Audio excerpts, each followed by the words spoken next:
入葬7天的我猛然睁开眼，竟撞上一群狐仙在拜斗修命。于是我直接从棺材里坐起，这可把领头的杂毛老狐狸吓得不轻。他瞪着眼怪叫：“你都凉透好几天了，怎么又突然活了过来？”我脑子转得飞快，张嘴就扯淡。阎王爷眼花抓错人，又把我踢回来了。其实我是此刻乃借尸还魂，上辈子修到100年，却栽在魔考上，在地府打了50年工，这才换来个重活一次的机会。可这身体实在太烂，气血将死，阳火全灭，再不弄点阳气，天一亮我就得变僵尸了。我赶紧卖惨起来：“狐仙大爷，行行好，借团命火救急，不然见光即死啊！”杂毛狐一看我这死样，连连摇头：“没命火就是个鬼，但这玩意儿连着阳寿，咱俩物种都不一样，不借不借。”我立刻抛出诱饵：“那就借钱，我拿命火抵押给你钱。不对，是你借给我火，我给你钱。”话音刚落，我吐出一枚死人含在嘴里的压口钱：“这宝贝给你，换你一点活怎么样？”这钱在阴阳两界走过一遭，沾了大因果。老狐狸果然是个识货的，眼珠子一转，嗅到了机缘的味道，鬼鬼祟祟凑过来收了钱。行吧，救人一命，胜造7级浮屠。一缕命火落到头顶，我身子瞬间回暖，虽说还是有点漏风，但好歹能喘气了。我趁热打铁，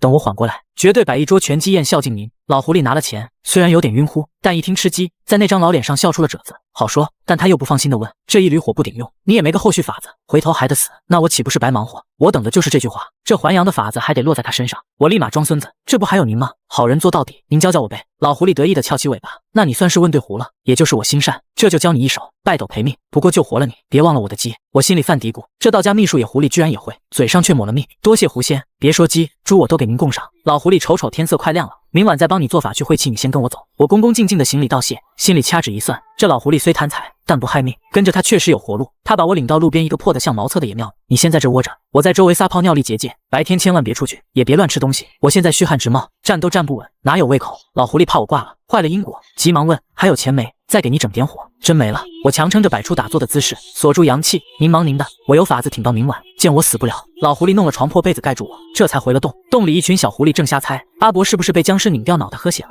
老狐狸冲进去，一人赏了一个大耳刮子，在那咒谁呢？众狐围上来问那怪物的事。老狐狸啧啧嘴，那是个人，地府放回来的，我借了火给他赚功德。小狐狸们炸锅了，亏了亏了，万一他死了咋办？杂毛狐也有这个担忧，却又开口道：“他答应若是成了，便给我们10只烧鸡做感谢，那没事了。”众狐心想，那只叫二瘸的瘸腿狐狸听完，口水瞬间成了河，这人是个大善人啊，10只鸡够咱吃到过年了。杂毛老狐反手就是一脚，骂道：“满脑子就知道吃，赶紧去办正事。”他转头吩咐徒子徒孙去找7盏今年的新油灯，7只碗，五谷杂粮各来一点，再弄一把香，记住拿钱去买，谁敢偷鸡摸狗，坏了道行，就像那只被狗咬死的蠢货一样。别怪我不客气。虫狐散去，老狐狸又许诺一声，谷子贿赂了成了精的麻雀，让他们在空中帮忙盯着风吹草动。我趁着空档，摆出还阳卧的姿势，掌心脚心相对死，守住最后一口气。既然重活一世，绝不能再窝囊死掉。这荒郊野岭既然有狐仙，说明此地有灵。我盘算着，但这副身体亏空太厉害，没个3、5年养不回来，光靠自己苦修太慢，得找个护道的帮手。眼前这只老杂毛虽然贪财，但心眼不坏，是个可造之才，不如干脆收编了他，按萨满教的路数立个堂口，收些也先为我办事。时间在煎熬中流逝，转眼到了黄昏，逢魔时刻，那借来的命火已经摇摇欲坠，我饿得头晕眼花，感觉肠胃都在抽搐。好在狐狸们办事利索，叼来了满是油垢的就灯盏和破碗。老狐狸化作老太太，挥手间将7碗米都盛满。还活着没？老狐狸见我像具死尸，有些慌了，可别晕过去，这事儿还得你自己来。死不了。我气若游丝，强撑着回了一句：“有气就行。”老狐狸松了口气，待会儿我扶着你拜北斗七星，我说一句，你念一句，心一定要成，这可是跟天上的司命星君抢命，容不得半点差错。夜幕降临，野庙里灯火幽微，老狐狸让小崽子们压低杂草引来星光，摆好七星阵，点燃香火。我闻着那生米的味儿，肚子里竟像雷鸣般作响，恨不得抓起来生吞了。这是鬼性未除，还在贪食。老狐狸看了一眼乌云密布的天，咬牙道：“看不见星星也得拜，云遮不住星光。”他扶着我，口中发出尖细的吟唱，如同婴儿啼笑。弟子诚心朝元，恭敬北斗，祈求护命，赐增11800功德。我跟着叩首，刚一拜下去，四周阴风骤起，无数黑影如潮水般涌向破庙，耳边全是凄厉的鬼哭狼嚎：“滚开！这身子是我的，我是虚假，把身体还给我。”这是借尸还魂引来的反噬，方圆几十里的孤魂野鬼都闻着味儿来了，谁都想抢这个复生的机会。老狐狸脸色大变，显然没料到动静这么大，但开弓没有回头箭，现在停下，我们都得完蛋。他硬着头皮继续诵咒，拼命想要压住场子，墙角的香烧得飞快，瞬间发黑发霉，像被什么东西吸干了精气。护法的小狐狸们惨叫一声，四腿一蹬，直接僵直。紧接着庙门口的2根蜡烛扑的熄灭，一股恐怖的阴气破门而入，是一个身高半丈的吊死恶鬼。一进庙来便已经处处寒霜，那吊死鬼脸色惨青，脖子上勒着麻绳，死鱼眼直勾勾盯着正在做法的我和老狐狸。下一秒，一道虚幻的麻绳就套在了老狐狸脖子上，但这老狐狸反应极快，一跃避开，紧接着猛地调转方向，不再拜北斗星君，而是直挺挺地朝我拜了下来。此刻我盘膝而坐，面前3碗插香的生米，活脱脱就是一尊神像。老狐狸这一拜，竟把自身一大团命火直接渡给了我。这一瞬，我脑中轰然一响，竟感应到了前世弟子供奉的许氏宫庙金身。前世我虽然修道失败，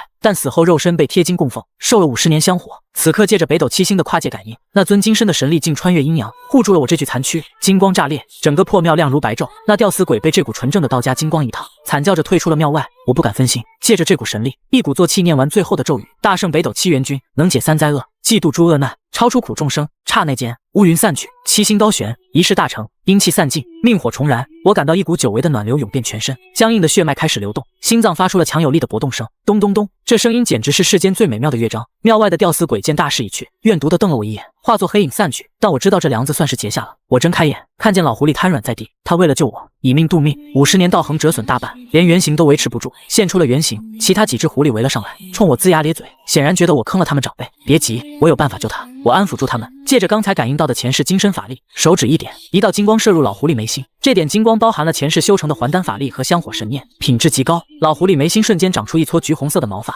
不仅亏损的道行补了回来，还因祸得福，暴涨到了80年道行。老狐狸醒来，兴奋的手舞足蹈，发出嘤嘤的怪叫，其他3只狐狸也跟着欢呼起来。片刻后，老狐狸重新化作那个矮小老太，对我毕恭毕敬的一拜：小狐，多谢大仙点化，他刚才得了我的法力，开了灵智，知道我来头不小，别叫大仙，我只是觉醒了前世记忆。我摆摆手，你救我一命，这点回报是应该的。对了，还没请教尊姓大名。老狐狸一脸尴尬，哪有什么名字，大家都叫我班，这几个小的叫一蛋、2瘸、3秃。我忍不住笑了，这名字太随意了，以后我给你们取个正经的。先把这只鸡牵着，我有正事问你。班立刻来了精神，踹了一脚旁边看热闹的瘸腿狐狸，让他们一起行礼。仙长，我都打听清楚了。班凑近说道：您这具身体的原主是个秀才家的公子，家里有良田百亩，前些日子突然发疯，睡了7天就没了。后来来了个道士，非要把棺材埋到乱葬岗。乱葬岗的鬼说，那道士半夜还来开过棺材，看了一眼才走。仙长，这倒是绝对有问题。我心里一沉，刚才还魂时那个骂我是域外天魔的声音，多半就是原主的魂魄。看来原主是中了离魂术，那倒是80%是幕后黑手。如果不解决这个隐患，那倒是迟早会找上门来。但我现在刚还阳，虚的路都走不动，得先找个地方养伤。这是回头再议，先送我回家。天亮了，久违的阳光洒在身上，虽然虚弱的随时可能晕倒，但这种活着的感觉真好。班给我弄了碗小米粥，我勉强喝了几口，虽然反胃，但身体终于有了点热气。休息片刻后，班化作老太婆扶着我往许家走。路过的村民见了我，一个个像见了鬼一样，尖叫着四散奔逃。许家大宅里早已乱成一锅粥。老爷不好了，少爷，少爷他诈尸了！仆人连滚带爬的冲进灵堂，正在给儿子上香的许老爷气得浑身发抖。混账东西，居然敢拿这种事开玩笑！这时门外又传来凄厉的喊声：老爷，少爷回来索命了！许老爷和夫人对视眼，惊怒交加，谁敢欺负我许家绝户？许夫人却红着眼眶拉住丈夫，万一是真的呢？两人搀扶着冲出大门，一眼看见站在门口的我，许夫人白眼一翻，差点晕过去。许老爷指着我怒吼：你是个什么妖孽？为什么还要折腾我儿子的尸身？我还没来及开口，班抢先一步挡在我身前，对着围观的乡亲们大声吆喝起来，活像个说书先生。各位乡亲，听我老婆子说句公道话，今儿一早我去地里干活，路过乱葬岗，那是吓得腿都软了，本来想赶紧走，结果你们猜怎么着？他故意停顿了一下，吊足了胃口。旁边有人急了：死老太婆，快说啊！班嘿嘿一笑，原来是这位许公子在呼天喊地。老身听着是人，又是白天，没得鬼敢出来，就往里走，果然看见一口棺材，里面有人在喊：救人一命胜造7级浮屠。老身撬开棺材一看，正是许家公子。班化作的老太婆这一嗓子，把周围乡亲听得一愣一愣的，但我看那些村民的眼神，分明是想拿锄头把我这诈尸的怪物给拍死。我那便宜老爹许老爷吓得直哆嗦，话都堵在嗓子眼。倒是许夫人猛地扑上来，一把掀开我脖子后面的头发，盯着那颗黑痣尖叫大哭：老爷，你看这痣，这真是我身上掉下来的肉，是咱儿子啊！许老爷这才敢凑近，又惊又喜：儿啊，你真活了！班怕露馅，赶紧圆场：公子这是受了惊吓失忆了，赶紧请大夫吧。说完，他受不住周围人旺盛的阳气，生怕狐狸尾巴露出来，转身溜得比兔子还快。许老爷也顾不上追那老太婆，招呼下人放了一挂鞭炮驱邪，又拿镇宅的八卦镜在我身上照了一通，见没照出什么妖魔鬼怪，这才松了口气，让人拆了灵堂，把我的牌位拿去烧了。镇上的庸医李大夫被请来时，腿都在抖。7天前就是他断定我谈气萌心，必死无疑。他哆哆嗦嗦按住我的脉搏，脸色变了又变。这脉象虽然细若游丝，但确实是活人脉。为了掩饰之前的误诊，他一本正经的胡扯。看来公子之前是假死闭气，如今饿过头了，赶紧喂点米汤，切记不能沾荤腥。许老爷千恩万谢，抓着大夫的手不放，只要能救活我这独苗，什么都依您。我躺在床上装傻充愣，心里却明白这大夫也就是个半吊子。不过调养的方法倒也没错。接下来的3天，我靠着米汤吊命，顺便把这个世界摸了个底。如今是大明王朝继太3年，历史在秦朝之后就拐了弯，虽然也有诸子百家，但朝代全变了。这具身体的主人许甲，年方16，是个神童秀才，家里有百亩良田，算是地主豪绅。最关键的是，我这便宜老爹考了一辈子举人没考上，就把所有希望都寄托在我身上，连名字都取叫甲，指望着我能进士及第。但我越琢磨越觉得不对劲。原主身体健康，突然发疯暴毙，死后立马来了个道士，不仅不要钱，还非要让许老爷把我埋到乱葬岗，说是为了风水。据班打探的消息，那道士在我下葬当晚还偷偷开棺验尸，这分明是中了离魂术，那倒是根本不是好心。他是想用我的肉身养煞，或者是想把我的魂魄抽走变法。幸亏我借尸还魂，占了这具身体，不然这许家早晚得绝户。正盘算着怎么对付那妖道，门外突然闯进来一个白白胖胖的书生，这货一进门就嚎啕大哭：“大哥，你可算活了，我想死你了！”我一脸懵逼的看向许夫人，小胖子痛心疾首：“我是聪聪啊，牛聪聪，咱俩同窗10年，你要是忘了我，以后考试谁借我抄啊？”我嘴角一抽，原来是个不学无术的富二代。牛聪聪见我不说话，神神秘秘的从袖子里掏出一个木盒：“大哥，这是我从我爹那偷来的30年野山参，给你补补身子。”这胖子能处，他抹了一把鼻涕，凑过来小声问：“大哥，你真去鬼门关走了一遭？地府啥样？鬼吓人不？”我看着他那求知若渴的小眼神，故意压低声音：“其实鬼跟人差不多，人啥样鬼就啥样。阿弥陀佛，快住嘴！”旁边的许夫人听不下去了，可不敢胡说八道。我冲牛聪聪挤挤眼，我这闷得慌，跟兄弟说2句玩笑话解解闷嘛。牛聪聪立马心领神会，对着许夫人撒娇：“伯母，我们男孩子说话，您在旁边听着多羞人啊。”许夫人还是出了门去，叹了口气，这儿子还魂之后，不仅忘了些事，还对着这个家有一股疏离感，一些细节习惯也和之前对不上。若非又验证了一些身上的细节，比如胎记、小时候摔伤留下的疤，他都以为是有一模一样的人。至于内空棺材，徐老爷也亲自验过了，确实是空的，事情倒是都能对上，可那道士就像人间蒸发了一样，怎么也找不到。许夫人心里不踏实，又是去庙里还愿，又是求了道开光符塞在我枕头底下，生怕我是什么妖魔鬼怪夺舍了他的宝贝儿子。房间里，牛聪聪趴在床边，下巴搁在胳膊上，一脸期待：“好大哥，快跟我说说地府到底是啥样。”我清了清嗓子：“地府的事以后再说。聪聪，我问你，你信这个世上有神仙吗？”小胖子一脸震惊：“信啊，孔圣人都信鬼神，朝廷年年祭祀，我也信。神仙肯定有，就是离咱们太远了。”见这胖子上钩，我压低声音，故作神秘：“那你觉得我为什么能死而复生？”牛聪聪眼睛瞬间瞪得像铜铃，呼吸都急促了：“你是说？”我淡淡一笑，装出一副高深莫测的样子：“仙人抚我顶，结发寿长生。”这胖子虽然看起来憨憨的，但面相带着富贵气，正是收来当小弟的最佳人选。修仙讲究才履法地，我现在一穷二白，正好借他的财运来补我的道行。他对我原神言听计从，稍微点拨一下就能让他死心塌地。果然，牛聪聪听到这句话，吓得3魂丢了7魄，扑通一声跪在地上，咚咚咚磕了3个响头：“师傅在上，请受徒儿一拜。”我差点没绷住，这也太好忽悠了吧，都不带怀疑一下的。你觉得我现在这样像修仙的吗？我哭笑不得，太像了，气质都不一样了，简直跟画上的神仙没两样。这胖子居然还有点慧根，我趁热打铁，既然你有心，我便送你一场机缘。明晚你在家准备10只烧鸡摆在院子里，然后进屋睡觉，不管听到什么动静都不许偷看，家里有狗一定要拴好。第2天要是鸡没了，这事就算成了。牛聪聪一脸懵逼，10只烧鸡就能换仙缘，这么简单，不用韭菜就烧鸡，别的别问。开玩笑，要是备了酒，那帮狐狸喝醉了现出原形，不得把你全家吓死。牛聪聪虽然疑惑，但还是老老实实记下了。为了巩固这胖子的向道之心，我又给他讲了地狱里的因果报应，听得他冷汗直流，发誓要跟着我修仙脱离苦海。临走前，我决定给他露一手，彻底镇住他。你要是不信，我现在说个事，你去验一验。我故作高深，今天回去路上你会捡到一笔钱，刚好购买那10只鸡，但这钱是穷人的救命钱，你要在原地等半个时辰，把钱还给失主，这叫积阴德。小胖子点头如捣蒜，满脸兴奋：“大哥放心，我不差这点钱。”打发走了牛聪聪，我装作疲惫的样子躺下休息。牛聪聪刚出门就撞见了在外面偷听的许夫人，他装作若无其事的行礼：“伯母，我先回去了，也好让同学们知道大哥没事了。”许夫人有些尴尬，客套道：“那山参太贵重了，你还是带回去吧。”牛聪聪故作生气：“伯母这是看不起我和大哥的情谊，这身我就留这儿了。”许夫人叹了口气，把这10成孩子送到了门口。牛聪聪爬上早已等候的家丁傻二柱的背，大喊一声：“走起！”傻二柱背着小胖子稳稳当当的走着。出了许家，牛聪聪忍不住问二柱：“你说人死了还能活吗？”“不能。”二柱回答的干脆利落。“那要是偏活过来了吗？”“那就是没死。”牛聪聪气得直拍大腿：“跟你这木头说不通，算了，死啊活的也没意思。”突然他眼睛一亮，大喊：“停住，放我下来！”二柱把他放下。牛聪聪捡起路边的一个蓝布荷包，打开一看，里面全是铜钱和碎银子。神了，真神了！他仔细数了数，正好购买10只鸡的钱。少爷运气真好，走路都能捡钱。二柱憨憨的笑：“那是你家少爷，我有高人指点。”牛聪聪得意洋洋，随即收起笑脸：“咱们在这等等，丢钱的人肯定急死了。”两人在路边等了一会儿，果然看见一个老太婆带着个满身泥灰的小孩，哭丧着脸沿路寻找。牛聪聪吹了声口哨，举起荷包：“这是你们的布。”小孩惊喜大喊：“奶奶快看！”老太婆一看，扑通一声跪下就磕头：“好心的老爷啊，那是孩子他爹做苦力赚的命钱啊，要是丢了，我们娘俩只能上吊了。”牛聪聪赶紧躲开：“大娘，别磕我，让那小孩给我磕。”老太婆千恩万谢，拉着孙子给牛聪聪磕头。牛聪聪也不含糊，让二柱掏出一串铜钱塞给小孩：“拿去买好吃的，我不白受你的头。”老太婆又要磕头谢恩，直呼遇到了活菩萨。牛聪聪爬上二柱的背，一挥手走着，留下一老一小在原地千恩万谢。二柱，你说我是不是好人？牛聪聪笑得合不拢嘴：“少爷当然是好人，哈哈，老子就是个好人。”牛聪聪大笑，心里却掀起了惊涛骇浪。许大哥真遇到神仙了，连谁丢钱都算得这么准，这哪里是凡人手段，分明是奇人啊！这种本事就算不是仙人也算奇人了。就这么回到了家中，牛聪聪立即到自家厨房找了赵妈妈，赵妈妈去买10只鸡回来，全杀了，烤着吃。赵妈妈吓了一跳，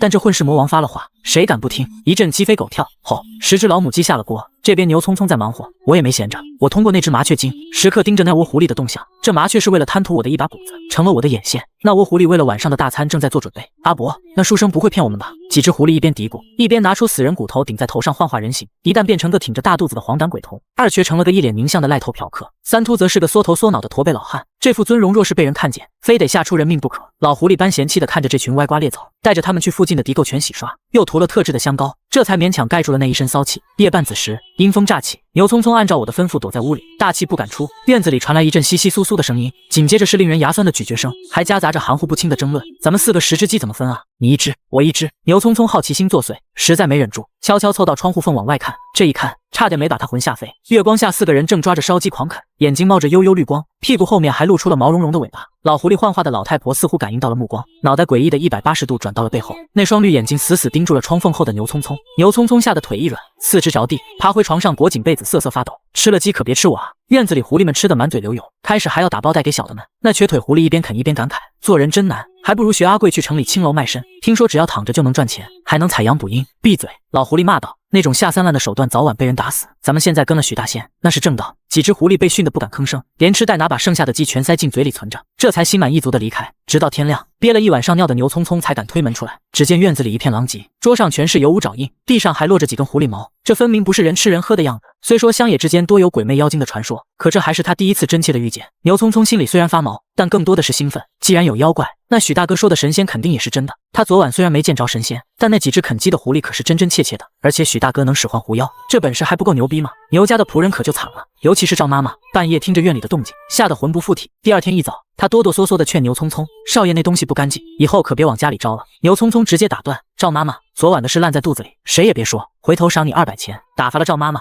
那4只狐妖也心满意足地回了屋，把剩下的鸡骨头分给了小的们。清晨，麻雀精飞到歪脖子树上，趾高气扬地喊，出来接旨！老狐狸般现在学乖了，赶紧迎出来，上师有何贵干？今晚去许家，上仙要给你们赐名。麻雀精说完又补充道，上仙还让你们去查查这一带的神汉巫婆、和尚道士，看谁有点真本事。半一听赐名，乐得合不拢嘴，有了正经名字，咱们也是有编制的正规军了。我躺在床上，一边喝着小红喂的肉粥，一边盘算着，我现在阴盛阳衰，魂魄太强，肉身太弱，必须得好好补补。李大夫不敢下猛药，我却敢。我让人把牛匆匆送的人参切片，每天含1片在舌下，靠津液慢慢化开，再配合少食多餐的肉粥羊汤，身体恢复速度快了不少。小红惊讶地看着我开的药膳单子，少爷什么时候懂医术了？我没解释，只是让他照做。喝完粥，我在院子里撒了把谷子，贿赂那只麻雀精继续给我当眼线，然后回房拿起原主读过的经历，研究这个世界的文字和思想。没过多久，小红推门进来，少爷，牛公子来了。我放下书，让他进来。话音刚落，牛匆匆就滑跪到床前，两眼放光，大哥神了，我昨天真捡到钱了，那老太婆还给我磕头呢。我笑了笑，示意小红关门出去。牛匆匆立马凑过来，压低声音，大哥，昨晚那几只吃鸡的是不是狐仙？你也看见了？我点点头，没错，是我让他们去的，我想把你介绍给他们，那就是大哥说的仙缘。牛匆匆既兴奋又害怕，大哥，我怕妖怪啊。怕什么？我会害你吗？我盯着他的眼睛，我这辈子注定成仙，但劫难重重，需要有人护导，你愿不愿意？牛匆匆一听，立马举手发誓，愿意。我牛匆匆这辈子就跟着大哥混，谁敢动大哥，我跟谁拼命。我叹了口气，这傻小子太实诚了。既然你愿意，我就传你真本事。我正色道，我算到最近我有劫难，必须借你的力。我打算让你开立狐仙堂，把那窝狐狸请回家供奉。我打算传他萨满教的出马仙法门，让他当狐仙的地马。这法门虽然有点伤精气，但我会设下规矩，不让狐狸随意上身，尽量减少副作用。这法子能让你不用修炼就借来狐仙的法力，但也得付出点代价，损耗些精气神。我把利弊摊开讲清楚，你还愿意吗？牛匆匆眼睛一亮，不用练功就能有法力，还能减肥，这买卖划算啊！大哥，你快教我，我他妈这脑回路也是绝了。于是我把口诀和布置堂口的规矩细细教给他，回家找个僻静屋子，供奉许氏功法主爷和那几只狐仙的牌位。每月初1、15要用鸡鱼供奉，此屋平常不可开，也不可叫人进入其中，只有你自己可以进入。我细细嘱咐道，这狐狸也不白吃你家的，他们消息灵通，你可以用来经商，但当赚了些钱，就要拿出一部分来做好事，做功德，这是给你积累，也是给这些狐仙积累。牛匆匆听得云里雾里，但还是拼命点头。这窝狐狸里只有一个和你八字相合，但他一个就能管住其他3个。狐狸不仅要吃，还得教化，你有空就给他们讲讲蒙学。牛匆匆一听要教书，脸都垮了。大哥，我自己大字都不识几个，我板起脸吓唬他，不教化通人性，万一哪天兽性大发，把你全家吃了怎么办？你得把他们当孩子养，养熟了才肯为你卖命。其实是我懒得教，正好把这苦差事甩给胖子，安排好一切。中午留牛匆匆和傻二柱吃了顿斋饭，午后我回房小憩，迷迷糊糊竟做了个噩梦，梦里阴风阵阵，门窗乱响，我起身关门，一回头，却见房梁上吊着一个人，正是我的丫鬟小红。小红披头散发，舌头伸得老长，死鱼眼直勾勾地盯着我，晃晃悠悠，似乎想说什么。我猛地惊醒，冷汗直冒。我前世修成小周天后就没做过梦，如今这一梦必有预兆。我立刻拿出铜钱占卜，连抛6次，得了剥卦、群阴剥阳、大凶之兆。我是那个刚还阳的阳，那群阴自然是找上门来的脏东西。那个吊死鬼不仅找到了我，还找了帮手。我冷笑一声，想动我的人没门。我立刻叫来小红，剪了她一缕头发，又要了生辰八字。小红羞得满脸通红，以为我要干什么坏事，但还是照做了。我用纸条卷起头发，画符念咒，接着吩咐牛匆匆去买只3年以上的老母鸡，活的。胖子二话不说，出门就买了一只6、7斤的芦花鸡回来。我把符纸塞进鸡肚子里，递给小红，这几天把鸡拴在你床头，性命攸关，不想死就照做。小红吓得脸色发白，连连点头。我又看了看父母和府中下人，虽然都有些晦气，但好在没有死结。看来那鬼东西是挑软柿子捏，想先害了小红，乱我许家的人心。我又让牛匆匆和小红帮忙搬动院子里的摆设，布置了个简易的风水阵，最后在门口烧了一道隔邪符。做完这些，我不禁沉思，这鬼是怎么进来的？宅有宅神，非请勿入，除非是有内鬼带路。我想到了原主的魂魄，如果是原主带着吊死鬼进来，那就说得通了，这是必须解决。原主的魂魄要是成了气候，变成守尸鬼，甚至尸妖，那我这肉身迟早保不住。想来想去，最好的办法就是把原主练成我的本命神将，就像萨天师收服亡灵官一样，大家互相成就，总比让他变成恶鬼强。第二天，我让人把全府上下打扫了一遍，调整风水格局，聚集生气。晚饭时，因为我要喝鸡粥补身子，许父也就顺势开了荤，还拉着牛匆匆喝酒。牛匆匆这胖子挺会来事，把许老爷哄得开怀大笑，自己灌了7、8杯，还顺带打消了许父对我还阳的最后一丝疑虑。饭后，父母回房歇息，嘱咐我们早点睡。2位长辈离场，我便和小胖墩到了前堂庭院。我坐在椅子上，小胖墩则站在月下，又打发了小红和其他仆从婆子们，你们也早点回去休息吧，我身子好了许多，不必你们看着了。仆人们如蒙大赦，一哄而散。屋里只剩下我和牛匆匆。烛光下，这小胖子的眼睛亮得像2个大灯泡。我给他讲了半个时辰的修炼法门，听得他抓耳挠腮，恨不得立马飞升。突然，门外传来咚咚咚的敲门声。我掐指一算，去开门，客人到了。头顶传来啾啾的鸟叫，是那只爱听墙角的麻雀精。这货虽然没什么本事，但情报能力一流，而且还贪吃。昨晚羡慕狐狸吃鸡，今晚非得来蹭点好处。牛匆匆打开门，只见一个黑衣老太带着一个大头娃娃，一个瘸腿汉子和一个驼背老翁站在门口，4双绿油油的眼睛直勾勾地盯着他，笑得阴森恐怖。请进。牛匆匆壮着胆子侧身让路，一阵阴风刮过，4只狐狸跨过门槛，见我坐在椅子上，立刻3步并作2步，扑通一声跪在地上。小狐邪全族拜见上仙。牛匆匆看得热血沸腾，这牌面大哥果然是真神仙。我端着架子淡淡道：起来吧，今晚叫你们来，一是为了赐名，2是为了传法。4只狐狸一听，激动得连连磕头，尤其是老狐狸般，眼泪哗哗直流。弟子太感动了，这么多年终于被认同了。我安慰了几句，又给他们灌了点心灵鸡汤，把这几只狐狸感动得一塌糊涂。班你是公狐狸？我随口问道。班不好意思地点点头，弟子习惯了这副老太婆模样，出门办事也方便，我也不纠结这个。开始赐名班以后，你就叫胡金，一旦叫胡独秀，2瘸叫胡不堂，3秃叫胡德禄。既然跟了我，就要走正道，别再干偷鸡摸狗的事。4只狐狸有了正经名字，一个个昂首挺胸，仿佛脱胎换骨。牛匆匆在旁边急了，大哥，我也要赐名。我白了他一眼，你有名有姓，改什么改？不过既然你想修道，我给你取个字，叫会捉吧。大智若愚，藏拙才是真聪明。牛匆匆美滋滋的接受了，还学着狐狸给我磕了个头。接下来是传法环节，我问起胡金这一脉的传承，果然是东拼西凑的野路子。我直接把他们那一套驳杂的功法批得一文不值，然后传了一套正宗的神仙之道，教他们如何立庙结社，积功累德。胡金，你可愿意做会捉的护法仙家，共同修行？胡金连连点头，弟子愿意，弟子愿意。这可是抱大腿的好机会，他哪敢拒绝？于是当着我的面，一人一壶结下了契约。临走前，我把胡金叫到一边，低声吩咐：那个吊死鬼跟着你们混进来了，你去给我查查他的底细，我要瓮中捉鳖。胡金想说话，我摆手示意他别出声，让他们从后门离开。等狐狸们走了，我又让牛匆匆用锅底灰在后门画了条线，念了遍咒，这下好了，那鬼想跑也跑不掉了。这时，头顶的麻雀惊急的直叫：啾啾啾，我呢我呢。我笑道：以后你就叫战鹰，跟着我混，早日学会说人话，我就收你当记名弟子。麻雀精一听有了霸气名字，得意洋洋地飞走了。夜深了，子时将至，院子里的温度骤降，阴风四起，草叶上结了一层白霜。我缩在被子里冷笑一声，这恶鬼倒是自带空调效果，夏天用正好。阴风在屋子里盘旋，似乎在寻找目标。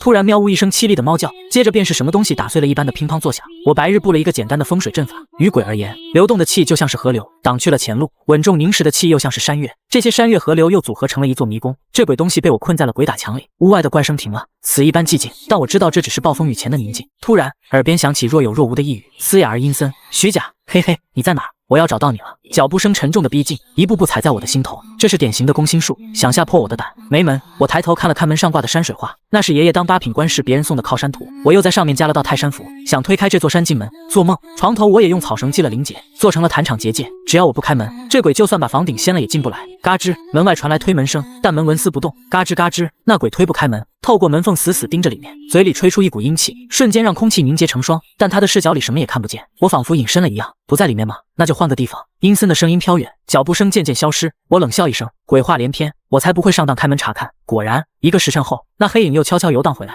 见真的没动静，这才彻底离开，转头去了偏房，那里住着丫鬟婆子，正是欺软怕硬的好去处。婆子们鼾声如雷，鬼也懒得理，直奔小红的房间。此时的小红缩在被子里，听着床边老母鸡不安的叫唤，吓得浑身发抖。她想起我的警告，死死抓着被角一动不敢动。突然老母鸡不叫了，小红惊恐地感觉到那鸡不再扑腾，而是被一根麻绳吊在了房梁上。在吊死鬼眼里，小红已经被吓得魂飞魄散，正是下手的最佳时机。房梁上垂下一根带血的绳套，小红像中了邪一样，不受控制的起身，一步步走向那根绳子，麻绳勒紧脖子，小红拼命挣扎，双脚乱蹬。吊死鬼看着这一幕心满意足，但奇怪的是，这少女产生的怨气怎么这么少？他嫌弃地看了一眼，没再继续杀人，转身想离开，等明天许家乱了套，他再慢慢收割。可当他想走时，却发现怎么也出不去了。阴风在院子里呼啸，却始终找不到出口，整个院子像个铁桶，把他困得死死的。直到公鸡打鸣，天光大亮，这恶鬼才惊慌失措地钻进水井里躲了起来。第二天一早，许父看着满院狼藉，脸色阴沉。我漱了口，漫不经心地问：小红怎么没来？伺候的婆子支支吾吾：小红病了，发烧说胡话。昨晚拴在她床头的那只鸡吊死在房梁上了。我心里有数，那是老母鸡替小红挡了一劫。喝完粥，我走出房门，见许父正在安抚下人，风大吹掉了瓦片，没什么大事，赶紧收拾收拾。牛匆匆顶着黑眼圈凑过来，一脸询问。我对许父说：爹，趁着修缮房子，不如来个大扫除，去晦气。许父点点头，不仅要去晦气，还得冲洗。儿啊，我打算给你说门亲事，这都哪跟哪啊？我赶紧打断，爹，这事不急，我死而复生，这事还没查清楚，我总觉得有人害我。我盯着父母的眼睛，我病倒期间有没有什么奇怪的人来过？二老眼神躲闪，哪有什么奇怪的人？你别多想，见问不出什么。我转头对牛匆匆说：匆匆，你先回去，把堂口立起来，赶紧踏入修行。牛匆匆点头离去。许家上下开始了热火朝天的大扫除，我趁机观察起家里的风水布局，整体的格局对称工整，主次分别，青砖黛瓦，风水上基本没有什么大的问题。毕竟当初许家爷爷经商，而且后面捐了8品散官，留下了100亩良田基业，能住这么大的屋子，必然是请来了专业的人营造设计。但风水轮流转，家运不旺，3代单转，原身许家的横死就是最好的证明。我指挥着仆人挪动家具，打扫卫生，用9宫法重新布局，改变了宅子的形气走向。大扫除清理出不少破烂，连带一个破碗都被我扔了。家宅风水讲究干净，采光通风，完整顺心。我顺势布下4灵局，汇聚生气，并把西北角前卫的厢房当成了自己的卧室，前卫聚阳，正好帮我疗养身体，还能借家运修行。清扫一直持续到53刻，阳极声音，一阵阴风平地而起，打水的婆子被风一吹，打了个喷嚏，阳气一弱，眼一花，惊叫起来：鬼啊，井里有个死人！他手一松，木桶掉回井里。徐老爷闻声赶来，大白天的哪来的鬼？我走上前拍拍婆子的肩膀，安抚住她，让人拿来铜镜往井里照。井水清澈，只有几条翻着肚皮的金鱼。看错了，脖子松了口气。我笑了笑，在我眼里，那吊死鬼正躲在井底抓着那些鱼装死，这鬼被我困在宅子里，慌不择路躲进了井中。这口井位于坎位，是聚阴之地，正好用来布阵。我果断去许父书房顺走了那个铜鱼镇纸，又去许母佛堂借来了观音手里的净瓶。铜鱼镇在井沿，净瓶放入天井石龟口中，顷刻间四水龟堂化煞局成型，葫芦收血，净瓶化煞，铜鱼镇压。那吊死鬼的阴煞之气被转化为生气，反而成了驱动风水局的动力。顿时阴风消散，整个宅子变得明亮宽敞，空气中透着一股春暖花开的气息。许父虽然不懂风水，但也感觉到了变化，试探道：吉弟，你这本事哪学的？我随口胡诌，大病一场，突然就开窍了。许父没再深究，只是叮嘱我好好温书，准备明年的县试。我点头应下，考取功名也是计划的一部分。黄昏时分，我喝完肉粥开始看书，井底的吊死鬼按捺不住了，一根湿漉漉的麻绳像蛇一样探出井沿，铜鱼镇纸金光一闪，化作一条惊红大鲤鱼，一尾巴将麻绳甩了回去。吊死鬼不甘心释放煞气对抗，却反而激活了风水局。屋顶的葫芦在他眼里变成了巍峨大山，压得他喘不过气，他只能缩回井底另寻出路。顺着水渠，他摸到了正屋前堂，这里是家宅核心，供奉着祖先。不过这种捐官死后虽然也是以官身之礼下葬，却没有根基，根基就是科举功名，比如举人功名就可以立祠祭祀祖先。吊死鬼从堂中水池中显露身形，一根麻绳就要攀起来，但下一刻便触发了风水阵法的开关一般，4只石龟开始吸气，将它摄住。龟鬼龟3字同音也，龟长寿安宁之意，阳手接水，亦是接福寿康禄，即四水归堂。风水格局的本意便是接来天赐的福气、长寿、财运、官运。现在多了净瓶在北方的乌龟的口中，北方的乌龟就是玄武，净瓶又是储水之器。观音曾用来装下4海之水，唯有一只巨鳌能将其驮起，属于是佛道联手，顿时便将这吊客散发的阴煞寒霜给吸摄起来。这吊客大骇，想要冲撞出去，四龟成阵，仿佛有个透明的结界，怎么都冲撞不开。正屋公自行，前前后坤，取交泰之意，聚集了整个宅院的气。气动如河，不动则如山岳。这吊客想走都走不了，想要退回那暗沟都不行了。吊客的煞气正在源源不断被化解，转为四水归堂阵法的升级之气。这些生气顺着风水流动，最终聚集于前卫我的房间。我口含参片，感受房屋内聚集的生气，有万物勃发之喜悦，当即开始尝试修复五脏生气，用的正是道家正宗导引吐纳之术的上乘养生法门归西法。归西法是睡功的一种，修持此法乃是模仿乌龟冬眠，故而无需打坐，只要侧卧保持，心肾二气相交便可。如此呼吸平缓，长吸长吐，似睡非睡，养精存神。此外，归西法因笃静，故而十分适合感应气息，唯有感应到体内气息，才能壮大培育，慢慢搬运。我这归西法传自华山派，我前世观摩华山石碑，发现石碑上记载的正是陈团老祖流传下来的鬼西法，又叫做折眠功。不过当时我已经搬运小周天有成，不再需要这门培元筑基之法，只有参考作用。如今拿来修持，正好敛藏生气，借助风水格局加速恢复身体。呼吸，呼吸，我很快掌握诀窍，脑中空空，唯有感受呼吸，感受气，气在体内流动循环，能听到心跳脏器蠕动的声音。生气滋养五脏，虽似睡非睡，但其实和直接进入深度睡眠没有什么两样。五脏排毒受损的身体机能自我修复，大脑休息。我助养生气之时，另外一边的牛家却是鸡飞狗跳。牛匆匆听从我之言，要在僻静之所设立一处堂口，用来供养狐仙。但牛家哪里都进进出出有人，并没有僻静之所。于是牛匆匆就想着要单独买一栋屋子，这买屋子不是小钱，要支取上百两银子，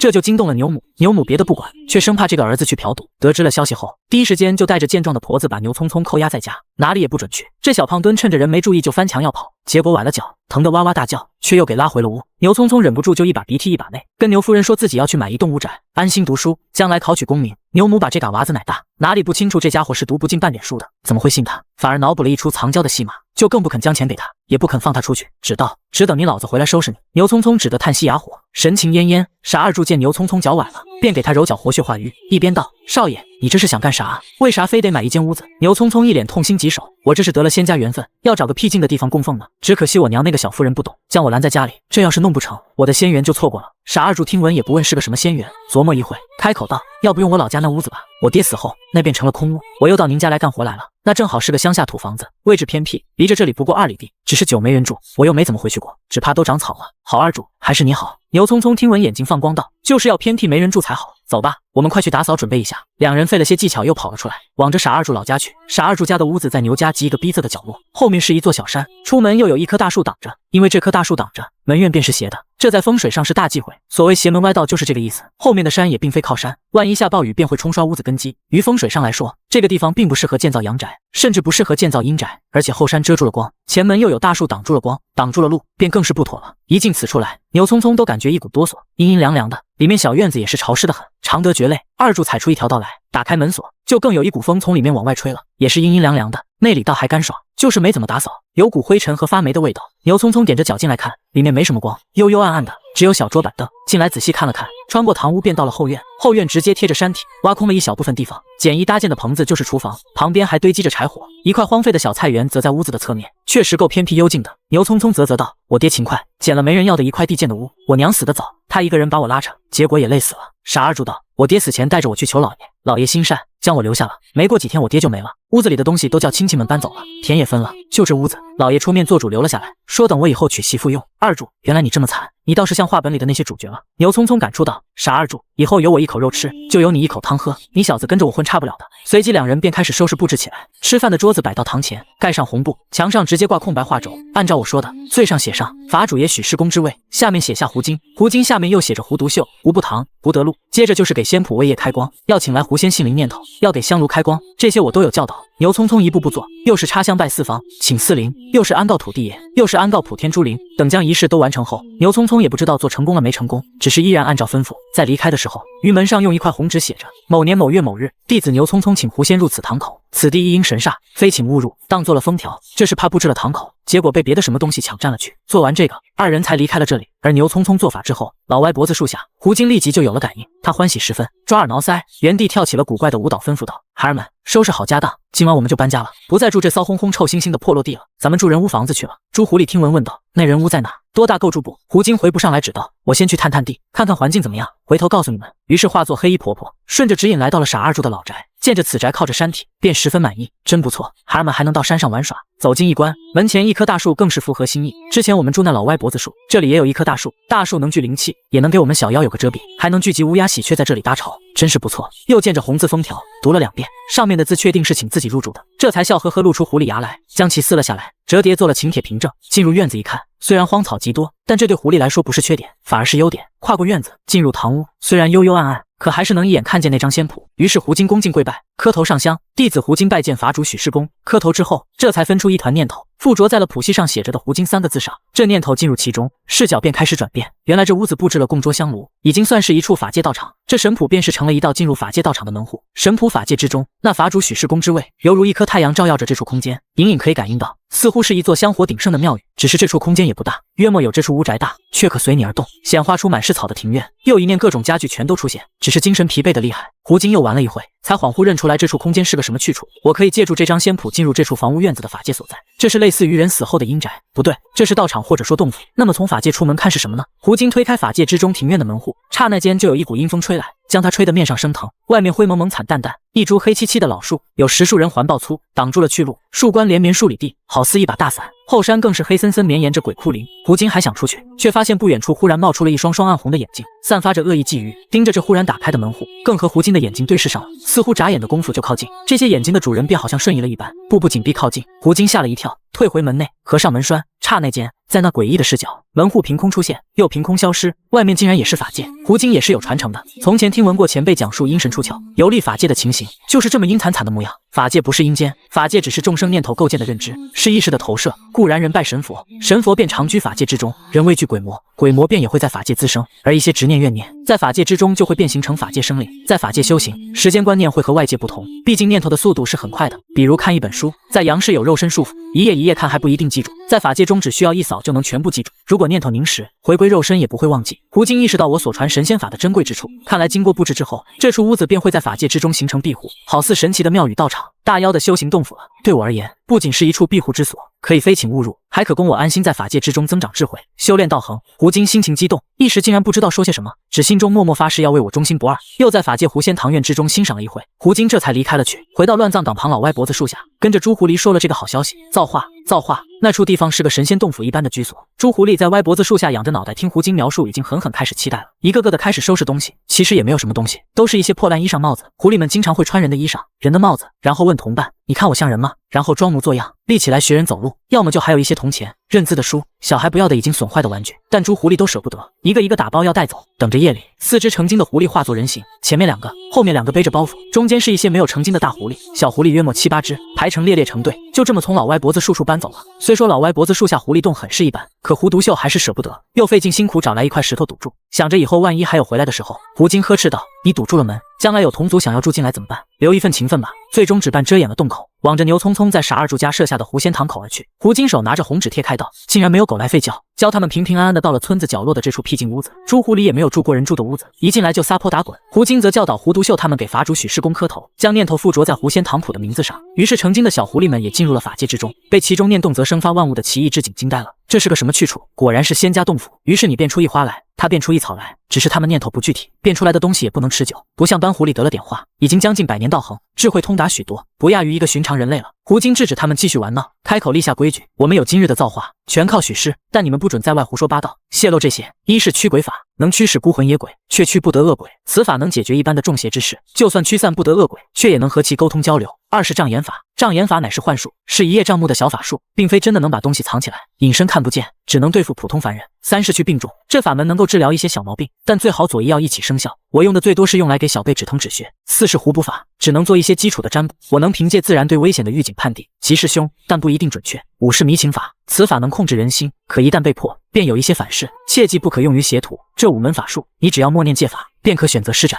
至于附体，许师不准我随意附体，对你身体伤害太大，若有万分紧急，只需说一声狐仙救我，我便可附身于你。说罢，那巨大狐狸便朝远处而去，渐渐变小，直到消失不见。清晨起来，我精气神十足，一是归西法入门顺利，二是风水阵法很有作用，生气聚集，滋补不亚于完整的吃了一只老母鸡。漱口之后，我将肉粥喝了2碗，笑着问小红：你前晚被吓到了，昨夜可睡得香？回少爷昨晚不知道为啥，上半夜还有些不安，后面迷迷糊糊，反而睡得舒服，今早起来好惬意哦。我道：我把婆子的房间跟你隔开了一间，自然静些，你往后专心伺候我一个，其他婆子找你做事帮忙，一并可以不理会。小红当下开心起来，多谢少爷。我又问道：羔羊买来了吗？小红回道：跟太太说了，太太今天请了李大夫来，要等李大夫给少爷诊的脉后再说。毕竟一只羔羊价格不算便宜，不比一只鸡、一只鸭，养大了吃肉还有20-30斤，小羔羊就只有10斤左右。我点点头，李大夫一早就来看脉了，摸了我的脉象，确实齐了，公子身体恢复得很好。倒像是已经休养了10几天似的。之前看得细若游丝，如今虽然脉缓无力，但已经不算细弱，且十分平稳。四老人脉比之从前好多了。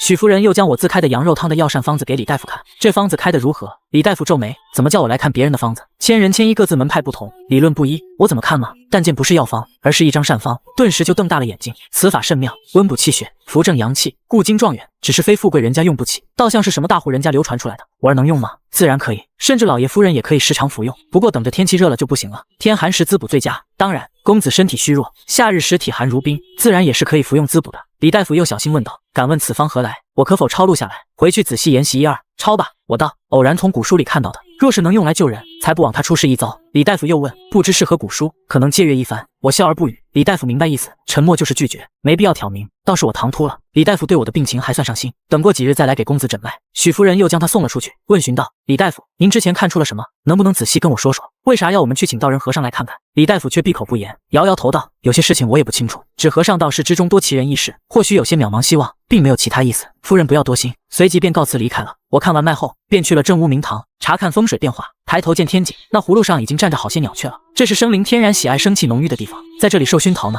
而堂中之水也自主流动起来，成了活水。只一道怨毒目光在里面被风水阵法射住，源源不断化去煞气，转化为生吉气。我算出有一遭劫难，可这雕刻虽煞气逼人，却灵智不高，被我化煞为用，反滋养出生吉之气，说明正主并没有到场，我的劫难也没有被化解。我此劫最主要的变数便是原生魂魄，还有那个掀开自己棺材盖的道人。紧这一个怎么叫群阴呢？战鹰已经被派遣出去打探消息，但狐狸精们和小胖墩也不能闲着，需要尽快提升实力。我离开此处，进入了许父的书房。许父正在里面看文章，见着我来了，透出一股腥味。也别太累了，该休息就休息。我为了了解世界观，就必须要多看书，要不然一些历史知识对不上就麻烦了。没事看看书也打发时光，总不可能一天到晚躺着。说罢，便拿起一本大明本经通义，就看了起来。神魂强大的好处便是过目不忘，不好的地方就是容易血压高，一旦用脑过度，就会有太阳穴鼓鼓的，一跳一跳的，人也容易眩晕。因过目不忘，我翻书的速度很快，却惹起许父注意。见我不到半刻钟，翻完一本书后，便将书放了回去，又抽出另外一本书。他便心中嘀咕：不是找这本书看，怎么还偏偏每页都翻？一目十行也没有这样的快。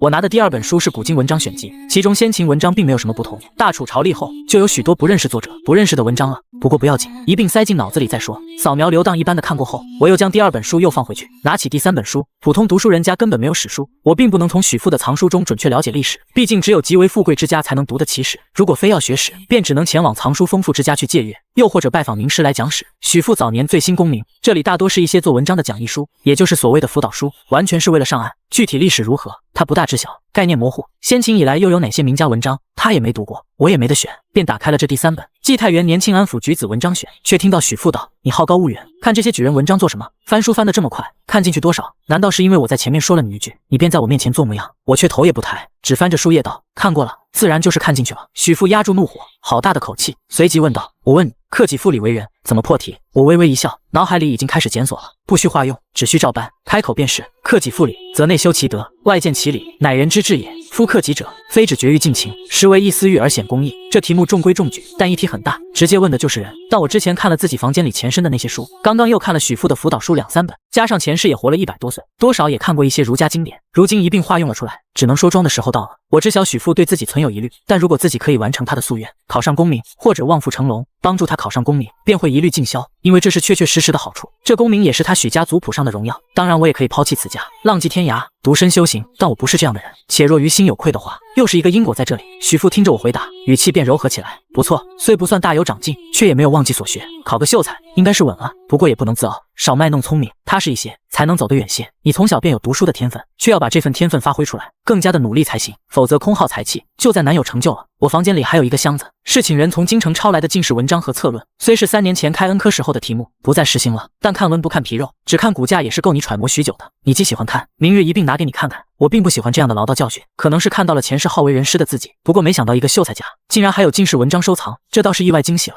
看来这个世界的印刷业应该已经比较发达了，又少了一样赚钱的技术。我本身并不醉心功名，考个举人了事，也是为了身份，即名也。举人的身份可以更好的辅助自己修道，而且举人一般还做不到官，除非主动去捐。有了这个身份，在县城之地横着走是没有问题，只要不强行和官府对着干，一些不大不小的愿望，只要开了口，就立马有人给你办好。举人还能铺设各种产业，这是秀才做不到的。我修道，钱如流水是已经可以预料得到，无论自己考到了功名，还是帮助许父考上功名，都足够支持修道初期的消耗了。无论怎么说，考上功名，这都是本万利的投资。我见许父教诲的话有些停不下的样子，于是看完这本书后将他打断道：爹，我们家除了良田百亩收租以外，还有什么进项吗？还放了些贷。许父被打断有些愣，他还想长篇论证，小事了了，大未必加来激励我更好的读书吗？然后望子成龙，看我考举人中进士。我皱眉，还有吗？怎么问这个？许父警惕起来，从前也没过问，我如今生病，调养身子需要不少钱，肯定得问问。要是把家里吃穷了，那就省着点；要是还行，那就快些点好菜为上。我哄他道。许父解释道：你祖父那时候还是挺有钱的，只是后面吃了个大亏，便把那些都发卖了，连行商的船都没留下，就对了这座宅子，还有100亩良田的基业。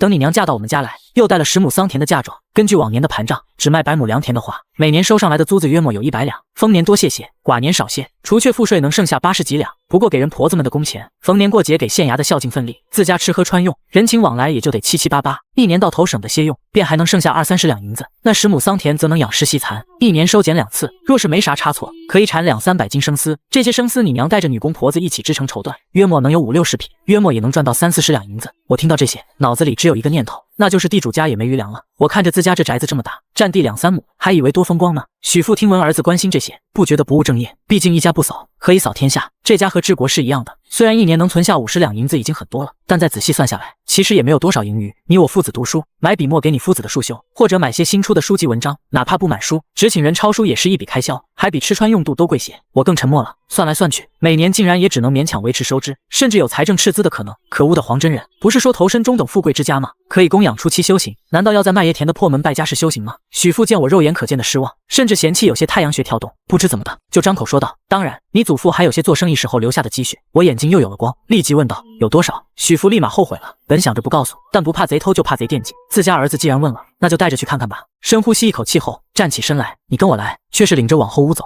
屋有个耳房，改成了茅房，放了公桶。许父挪开公桶，挪开板子，竟然有个地窖。许父领着我往下走，摸黑摸到了2口箱子，一口大，一口小。许父打开箱子，这才将火折子点燃，顿时照亮光明。大箱子里码着银子，小箱子里码着金子，此时都反射着光线，闪耀着宝光。这就是你祖父留下来的。银子有2000两银子，100两金子，这金子是5两一根，拢共有20根，这银子却是20两铸成一锭，拢共有100锭。此外，咱们家的房契、地契、田契都压在这里了，这算是给你小子交了底细了。许父道：这钱你爷爷原本是准备着给我考中了举人之后，就打点安排一个实权小官的，可始终没有用上。如今我也是这么个意思，你考上了举人，这些钱随你如何处置。至于你调养身体，我和你娘单独的积蓄还有200两，是这些年攒下来的。若不是专门要那些人参茸片当饭吃，再怎么精细养着，1-2年是够你了。我暗暗道：1-2年，1-2个月我就给你全光了，加上这些家底，能挨个1-2年还差不多。我看着这些金银，估摸着能用多久，开口问询道：爹，那您就一直在家吃老本，没打算开源？许父道：我也想过，若是换成田产，肯定是可以钱生钱的，但朝廷有规定，田产这项已经是到了顶格了。至于做生意，我也不是那个料子，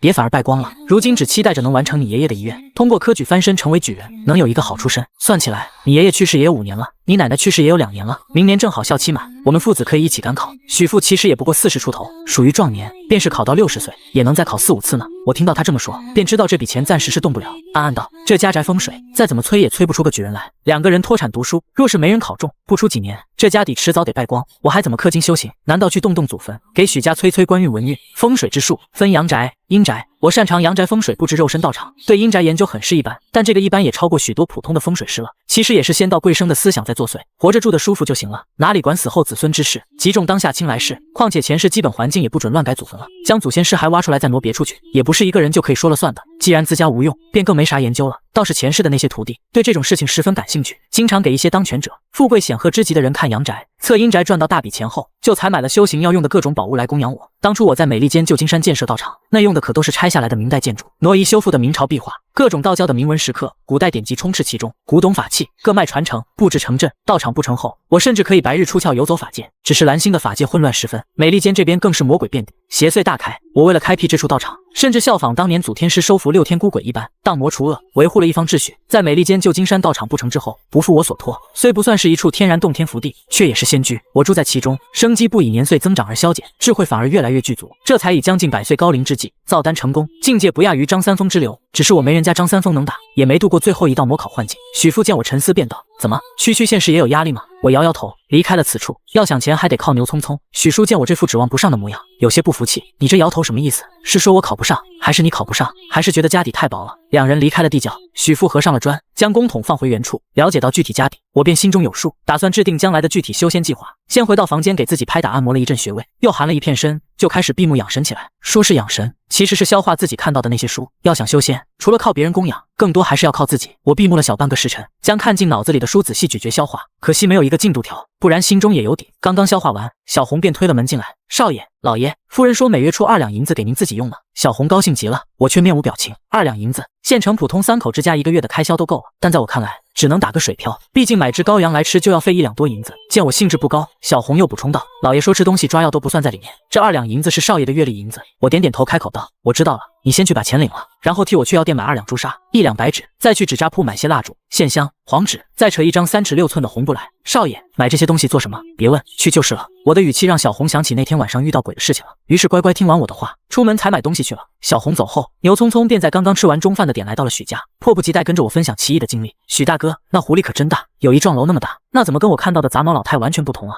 我耐心解释道，那是胡金的念神，或者说他想让你看到的样子，将来他也会往着这个方向修炼。毛色纯净，眉心一缕金，至于体型大，那可能是梦中的形变，则是你自己的主观了。这样啊，今日早上我起来后想起这个梦，只感觉历历在目，真实无比。再一念，狐仙教的法术也能自如施展。接着按照许大哥你的吩咐，便买了烧鸡烤鱼、一些水果糕点，前去狐仙堂道场供奉狐仙了。那狐狸精都现身来见我，一起吃了东西后，我又硬着头皮念了幼童启蒙的书，他们倒是听得津津有味，可苦了我了。甚至狐精还开口提问：“许大哥，要不还是你亲自去教吧？”我念了半个时辰，自己都打瞌睡，还是说着明天再来，赶着来这里见你，这才从那脱了身。不过这修行法我算是练成了，倒也不亏。小胖墩卖弄的小法术，一个障眼法来来回回弄，跟魔术似的。我忍不住打击道：“练成什么了？”摇摇头道：“你忘了我说的，这分明是这狐精修成了，才主动借法给你。你的萨满教功法还没入门，没有体悟到天地自然万物有灵，哪里算修成了？他不借法给你，你还能施展法术吗？这法门是双向的，狐精强大能带动你，你每增加一些道行，狐精也能受益。现在单纯是他带着你动，效率低下之极啊！我还没修成啊。”小胖墩有些失落，我又问他狐仙堂立在哪，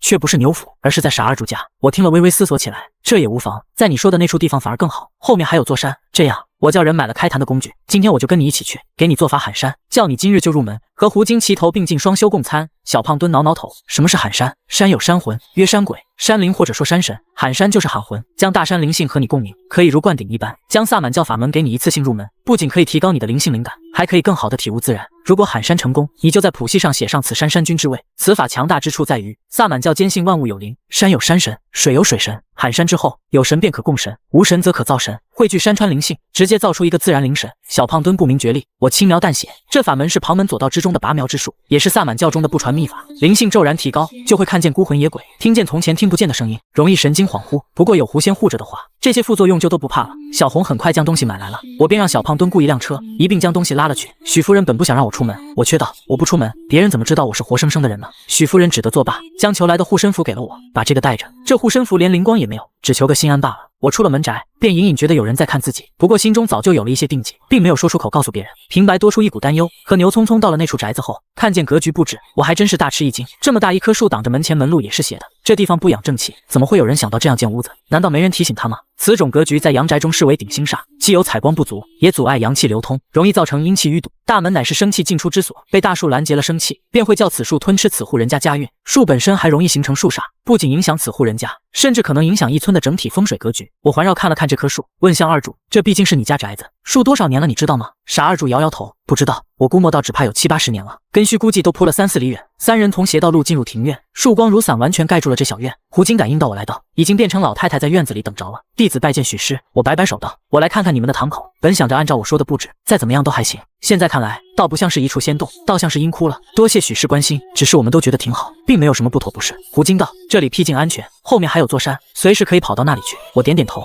自己是以人的视角来看，但以动物的视角来看，就不是这么一回事了。况且这几只狐狸原本修的也狐禅，喜欢这种地方也不奇怪。狐精还在门口老树下撒了尿，以此为媒介布了障眼法，寻常人都看不到这里有动物子。只是我和他定了气，结了缘法。牛匆匆又是他的地马，才没有影响。上次我借命的押钱还在吗？我问询道。在的。狐精连忙将一枚铜钱拿出来，小心交给我。我接过此钱，本来不打算找你要回来的，但这铜钱我还有用处，将其收起便进了里屋。那里只有一个神坛，挂着狐仙堂神仙谱系，上面仅仅只有法主爷许世公和4只狐狸，可谓是人丁稀少。要知道东北出马县那个堂口能没有20、30位仙家，有的甚至供奉上百位。我于是对着牛匆匆道：“待会你将战鹰也上了谱系吧，他是一只麻雀精跟着我身边，帮我打探消息。”牛匆匆点点头，如何上谱？他已经明白流程了。我随即坐在主位上，问询之前吩咐他们的事情，看看他们有没有认真打听。如今我叫你们打听那道人行踪，还有周边有什么神汉巫婆或者具有道行的精怪之类，有结果没有？胡金上前道，弟子用鸟语问询了周边的鸟类，已经得了一些消息，只是还没确认，这才没和师尊说。无妨，讲吧。根据一只老瓜道，那道人离了乱葬岗，便往着玉山去了。那玉山是玉山县修行圣地，有道观佛寺，道观是山居观，供奉的是山神；佛寺则是地藏庵。我们本是低微，只活动在青田乡一带，没有去过玉山，只能再找些其他门路打听。再一个就是那个吊煞的来路，我们也打听到了，他是在2个月前在李庄村外的小树林中上吊的，期间村民凑了钱来请玉山山居观的道人送煞，正是这个道人。我点点头赞许道，这2个消息很重要。胡金松了一口气，又道，至于师尊要我们打听的附近修行中人，也有了大概情况，但不够细致。本乡共有11个村，每个村都有巫婆神汉，不过有的是招摇撞骗，有本事的不超过1只手。至于跟我们一类的妖精，我知道的则有4个，分别是鸡妖、猪妖、鼠妖、牛妖。我听着只有4个妖怪，觉得有些少啊，毕竟自己一出事就遇到一窝，于是问道，这些妖精秉性如何？可能教养？那鸡妖原本是大户人家养的斗鸡，通了灵性后便啄瞎了原本主人的1只眼睛，逃了出去后，平日里假装家鸡混点吃的，若被发现，就反而啄得那人血淋淋的。成了气候之后，便占了清风亭，在那围坝和一窝野鸡混到了一起。这家伙一身逆毛，爪若金铁，尖嘴如厨，很不好惹。原主人专门花钱请了2个猎人，2个武馆的武夫都抓不住他。狐狸好吃鸡，连胡金都说不好惹，必然是打过交道了。那猪妖原本是头家养老母猪，年年一胎生好几个，因成了精，便有意不再耗费元气生崽，结果却在夜里听到主人说他老了，要杀他做成腊肉，第2年再去卖，他便咬破门栏逃了出去。在乱世冲突下，猪妖中就属他体格大，年最老。我曾与他多有过交流。那鼠妖则最怪，乃是5只老鼠尾巴缠着一起后，最大的那只咬死了其他4只，将其吃了。自此就号令群鼠，成了鼠王，平日都在地下待着，擅长搬运法瘟疫法。牛妖则是耕田耕着突然发了癫，把原主人顶了一个肚烂长穿跑了出去，在九界沟住着。官府曾派人来降服他，也被他躲过去了。我听完大概有了些想法，这些妖你看可能上谱，除却那老黑猪性格敦厚，都不是什么良善之辈。胡金道，当然还是要看师尊的意思，师尊若能将其感化。我摇头，我不走佛家那套放下屠刀立地成佛的路子，你先去和那老猪婆说，能直接加入我们最好，不能便罢。至于其他作恶之妖，能解则解，不能解则除，我也不干不教而诛的事情。再一个是除妖也要你来，妖是妖办，你要建立狐仙堂的威信，我自不会亲自动手。说完这些，我又问起堂口之事。如今堂口已经摆下，你可进入了法界？已经进入了法界之中了，可真算是神仙洞府一般的去处。胡金当下描述了法界景象，我点点头，这就是建庙立社、神仙道场的好处。不过你这也不算庙，所以才只是一处宅院。若有了庙，哪怕是土地庙，都能显化出一方数百亩的法界灵境。至于洞府外的法界，确实有些危险。不过我现在教你一门炼昌手段，便可以借助昌兵昌将护持你游历法界，探索周边。炼制昌兵需要汲取山川恶煞，并在上寄托本身恶念，炼制成昌兵。如此你念头越发纯净，修行便会加快。昌兵寄托了你的恶念，而和你心意相通，如你越发境界高深，昌兵则越发凶神恶煞，能为你探索法界，传递消息，捉拿恶鬼。胡金听着便知道是一门厉害无比的护道，善于斗法的战斗之道。多谢师尊传法，不必谢我。我刚刚好要做法喊山，山中若无神，则容易喊来山中恶煞，正好助你修持昌法。不过在此前，我要先是可以禁恶煞，镇四灵，安土地。这是毕竟是民宅，且风水险恶，不能抵挡恶煞冤魂。可惜你德行不足，位格不够，只能暗中有人供奉，不可明面有人祭祀。不然哪怕只有一座小庙或者神龛，也比现在好得多。不必我亲自出手损耗精神。胡金愧疚，弟子会努力修行德行的。我点点头，这倒是不急。不过你说那些巫婆神汉，既然大多都是装神弄鬼，那你就去吓他们一下，叫他们供奉于你，你出手帮他们解决一些事情，这样收集善念香火，助你修持，也算是可行捷径。胡金没有想过这种事情，这样行吗？无事，按照地府律令，装巫婆神汉他们死后也要下地狱，如今反而再救他们。胡金听此，当即点头，那弟子明天就去将此事办好来。我只会这几人不谈，因为要喊山，所以需要知晓此山名讳，以权一事。于是问向众人，这后山可有什么名字？胡金早就打听了，开口道，这山叫鸡绝子山，乃是看起来像是鸡脚一般，三叉龙起一座峰，并不多高，约莫30-40丈。我点点头，既然有了名字，就必然有神，毕竟人叫一声便有一声感应，这倒是好办多了。那边牛匆匆已经按照我的吩咐布置好了法坛，本来法坛是要礼敬神奇的，但这里只有一张神谱，谱系源头还是自己的前世庙宇，许是公庙，所以敬神就是敬自己。我省下了这一步骤，但敬坛仪式不可少，我选择训水敬坛，这是比较简单了。先吃了法水，再围着法坛四方喷法水就是了。我于是捏着诀，举着杯子，一边喷水，一边念动静天地神咒。等敬了坛，又在4个角落插香，接着便用9泡白纸，再浸润了朱砂，拿针取了牛匆匆的指尖血。胡金也主动滴出一滴血来。这些材料一并研磨成了墨水之后，我又开始念法咒，先是3净咒，净口、净心、净身。念前还不忘叫牛葱、胡金两个好生记着，将来开坛有样学样。念完咒后，我又叫牛匆匆、胡金乃至于诸多狐狸一并拜上香，口念礼赞法主也许是功，我则在旁边念动住香咒。我念完，接着便能清楚听见两人心声祈祷，又遥遥感应到前世精深妙语。可惜几次尝试就是连接不上信号，看来上次连接上也是走了大运才能借来法力。见没借来法力，我微微一抿，便不顾这些，直接提笔变化了符箓。自己虽没有法力，但可以直接调取的胡金体内法力。刚刚叫他拜自己，就是为了建立联系。那法主也许是施功之位，隐隐发出光明之意，和我本身互相辉映。我又念了赤笔咒，随即画符笔走龙蛇，先画了五行五方安宅符，即青龙、白虎、朱雀、玄武还有勾陈，随即便叫着傻二柱配合仪式。毕竟这房子是他的，还不是牛匆匆的，以主人身份布置结界，就可达到安四灵、定五方、妖精邪魅非请勿入的效果。到时候举行喊山仪式的时候，一些山中恶鬼、邪祟煞气就会被拦截住，只请来真正的山神。傻二柱按照我的吩咐，四方朝拜上香。他一边拜，我一边吃咒，安土地咒四项神咒，将屋子绕了一圈，于东南西北分别烧了青龙安宅符、朱雀安宅符、白虎安宅符、玄武安宅符，又在院子里烧了勾陈安宅符。龙宫5张守护符箓，等着要画配合喊山仪式的召请山神符的时候，就没这么随意了，甚至隆重许多。却见我踩钢踏斗，手掐剑指，对着画好的符箓念叨：凤驴山法主公命，普高万灵，山川地奇，闻我号令。此地境主鸡绝子山山神何在？速处坛前，急急如律令。我本来身体就没怎么恢复，这么一通做法，面色又白了几分。好在画符损的是神意，我可是差点修成阳神的人物，血条虽短，内炼道行也低，但灵性高，魂魄壮，仅仅是有些气虚罢了。用龟息折棉法平定了呼吸，休息了片刻，我便将这召请山神符交给了牛匆匆。今晚我们在这里过夜，同时我的这次结束也会提前在这里引发，你怕不怕？不怕。牛匆匆浑然不惧。我点点头，那好，等到黄昏时刻，我就开始做法喊山，同时我会将你的阳火拍灭两盏，叫你有阴阳眼，直接和山神沟通，助你直接进入萨满教的启灵之境，观万物有灵，听自然之音。胡金你则进入法界，准备修炼昌兵。按我所说，祭炼山川恶煞之气，用来寄托恶念。独秀你们3个千万为胡金护法，不可怠慢。我发号施令，他们个个都十分拜服。黄昏时刻很快就到了，我再次不刚踏斗，手掐剑指，牛匆匆将召请山神符给烧了，头顶插着一柱，点燃了个香。我剑指一动，灭除。牛匆匆打了个哆嗦，两边肩膀的命火就熄灭了，也因此看到了黄昏后法界和阳世重叠的昏沉景象，一时竟然惊讶好奇，正打算左顾右盼，我却喝道：别分神，跟我念。凤驴山法主公命，普高万灵，山川地奇，闻我号令。此地境主鸡绝子山山神何在？速赴坛前，不至则灭，不听则死。急急如律令。刹那间山风呼啸，似有闷雷惊动，随即万鸟不安纷纷飞起。鸡绝子山上并没有真正意义的山神，但孤魂野鬼、魑魅魍魉、各路神煞却是不少。我这么一做法，便如同捅了马蜂窝，叫他们齐齐来至。那些不知名处淤积的煞气阴气纷纷被引动，山中弥漫起一阵突兀的大雾，雾中鬼影重重，又有似乎野兽，又似乎人影。山脚村民们养的狗一开始还在狂吠，但没叫多久就瑟瑟发抖，夹着尾巴落荒而逃了。村舍的祠堂放出红光，和千家万户的灶台勾连起来，于是每家都似乎有了一些光亮。鸡绝子山没有所谓的山神，所以这些神煞认为谁应了坛复了命，谁就是鸡绝子山的山神。胡金星辰法界道场，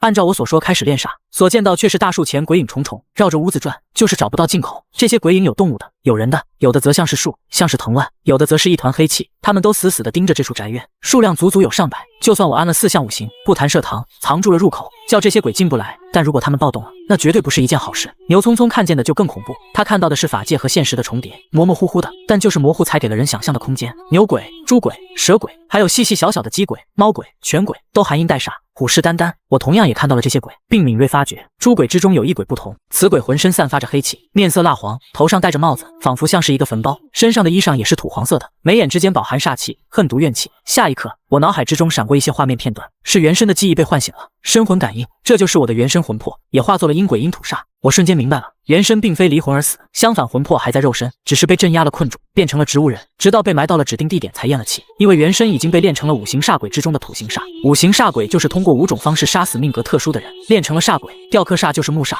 原身被活埋在乱葬岗，便是阴土煞。五行煞鬼需要按照5行相克的顺序炼制，如果前面有木鬼，那么就是木克土，土克水，水克火，火克金，但金又克木，完成循环，所以无论从哪一行炼制都行。我不知道那道人炼制了几只鬼，如果没有五行俱全，五行煞鬼就不难对付，如果五行已经俱全，那就麻烦了。五行煞是十分凶险的恶煞，因世上之物多为后天五行，亦包括人体、屋宅、风水。五行煞鬼可以随意附体人身，夺人五行精气，被夺之人死后连鬼都做不成，只能为其控制成为鬼娼。待此五煞的害了4人，便可化作五行鬼族，煞鬼便是对正，若各害9人，便是五行小象，如此渐渐可以成长，甚至屠杀1成，将人间化作鬼域，颠倒阴阳了去，便是为5方鬼王。此外，五行煞鬼还能搬运财富，随意潜入人家，不为镇守宅神。我前世就遇到过炼制五行鬼的邪师，但那边中原大地法规森严，害人实在不容易，只有一个借助孤儿院的便利，害了5个童子，炼了五行鬼童，那是本市弟子遇到弟子都不过，搬出了我也是博览群书，知晓此术乃是阴山法，邪中又邪，恶中又恶，破解为有用不在。后天五行之中的东西，雷电便是不在此中范围内，故而能克一切五行之鬼。古代雷法倒是刚猛无仇，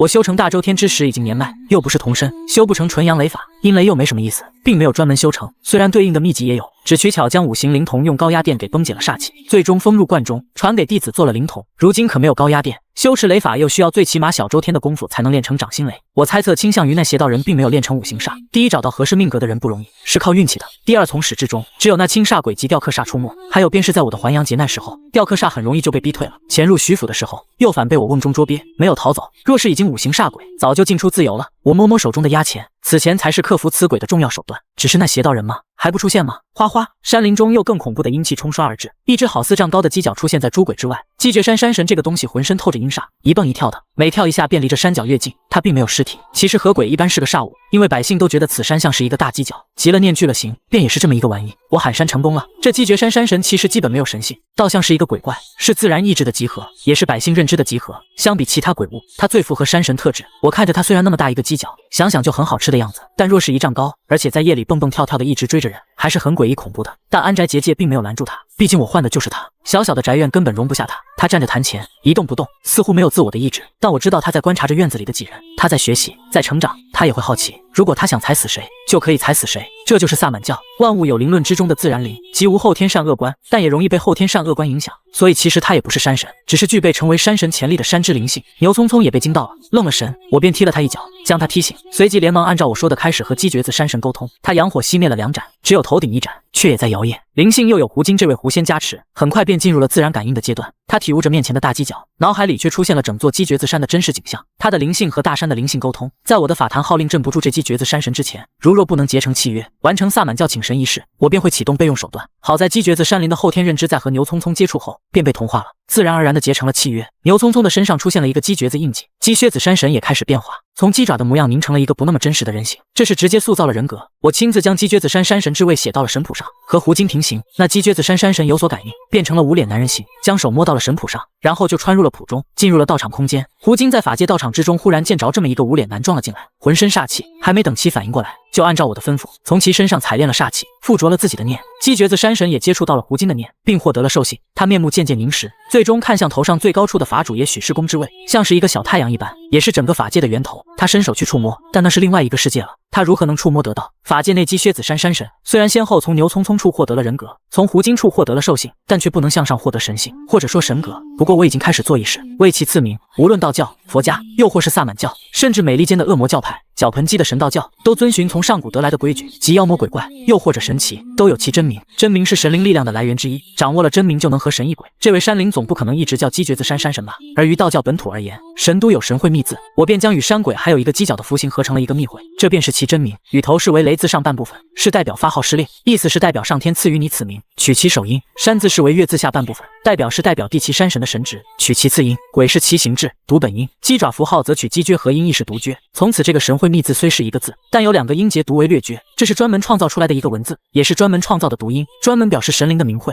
我创出此字后，便迅速画了一张新的，召请山神符，将本地境主鸡橛子山山神改为了本地境主略撅密会，随即大喝一声：无奉于山法主公之命，赐汝真名。画符显微，应之则生，不应则散，急急如律令。那符箓烧去，法界之中的鸡撅子山神发出略撅的鸣叫，分明是应了。他刚刚应了，下一刻无脸的面孔开始凝聚了五官，却是和我有几分相似。人身而鸡爪穿着黑色的衣裳，表情僵硬，似乎还没有适应，手中拿着一件鸡爪做武器，而我则感觉神魂一虚，脑袋眩晕起来。看来是赐名成功，强行扣除了蓝条，不是扣除血条就好。强忍着不适，我将谱系从墙上摘下，在鸡橛子山山神之位的黑笔字迹的背面，以朱砂在黄纸写就此字，又贴在对应位置，是为给神奇装藏。这是画像装藏的方式，只不过这连画像都没有够着，只是一个堂口谱系列了一个字尾，但也适用了。我创造并掌握了他的密会真名，可以随心调度。下一刻他便被召了出来，出现在了外界之中。这略觉已经有一些护法神将的模样，同时得了真名后，拥有了性灵，也就是真我真灵，脱离了自然灵性的范围，朝着人格神进发了。诸鬼都忌惮于他，虽然未必有神性在身，但自然灵神的位格就是比他们这些魂类要高，但也仅仅是忌惮，更多的是贪婪。一头犬鬼狒狒不止，忍不住率先扑咬而上，随即群鬼都扑了来。正符合群阴包阳之卦，我浑然不担心这神将会败，先得因为沟通山灵，被其所携带的阴煞给冻僵的小胖墩恢复肩膀上的2朵阳火，